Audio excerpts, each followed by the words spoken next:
नमस्कार, अब दुनिया की फटाफट बुलेटिन में आप सभी का स्वागत है। नजर डालेंगे आज की खास खबरों पर। वेनेजुएला में गुरुवार सुबह 7.2 और 7.5 तीव्रता के दो शक्तिशाली भूकंप आए। राजधानी कराकस समेत कई शहरों में भारी तबाही हुई है। हजारों इमारतें क्षतिग्रस्त हुई हैं। एयरपोर्ट को नुकसान पहुंचा और 10,000 से ज्यादा लोगों की मौत की आशंका जताई जा रही है। सरकार ने देश में आपातकाल घोषित कर राहत बचाव अभियान शुरू कर दिया है।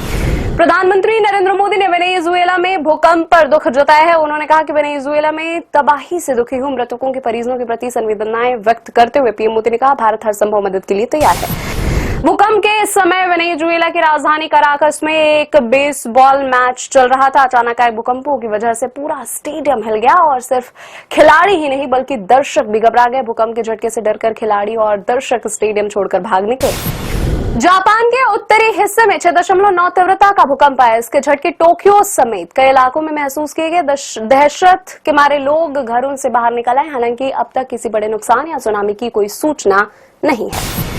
यूरोप इस समय भीषण गर्मी की चपेट में है। Britain, France, Italy, Spain, Belgium, Netherland और स्विट्जरलैंड समेत कई यूरोपीय देशों में तापमान सामान्य से 18 डिग्री सेल्सियस तक अधिक। हालात इतने गंभीर हो गए हैं कि स्कूल बंद करने पड़े हैं, परिवहन सेवाएं प्रभावित हो रही हैं और सरकारों ने स्वास्थ्य संबंधी आपात चेतावनियां घोषित कर दी है।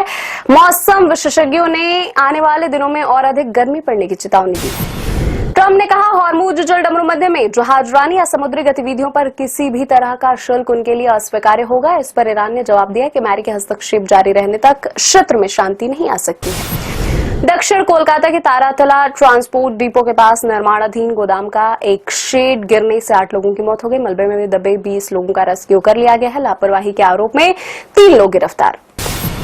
राष्ट्रीय शैक्षिक अनुसंधान और प्रशिक्षण परिषद की 9वीं कक्षा के पाठ्यक्रम में व्यापक बदलाव किए गए हैं। पहली बार 9वीं के छात्र चारों वेद पढ़ेंगे। साथ ही 1975 में इंदिरा गांधी द्वारा लगाए गए इमरजेंसी के बारे में भी जानेंगे।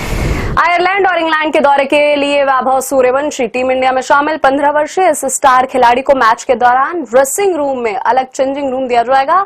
आयरलैंड क्रिकेट बोर्ड और इंग्लैंड के वेल्स क्रिकेट बोर्ड के नियमों के तहत 16 साल के कम उम्र के खिलाड़ी वयस्क खिलाड़ियों के साथ चेंजिंग रूम शेयर नहीं कर सकते हैं। ब्राजील ने स्कॉटलैंड को 3-0 से हराकर फीफा वर्ल्ड कप 2026 के नॉकआउट में जगह बनाई। मोरक्को ने हैती के खिलाफ शानदार वापसी करते हुए 4-2 से जीत दर्ज की है।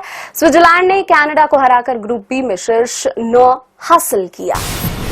ये थी आज की फटाफट बुलेटिन। ऐसे ही ताजा अपडेट्स के लिए बने हमारे साथ, यानी कि विजिट कर वेब दुनिया पर।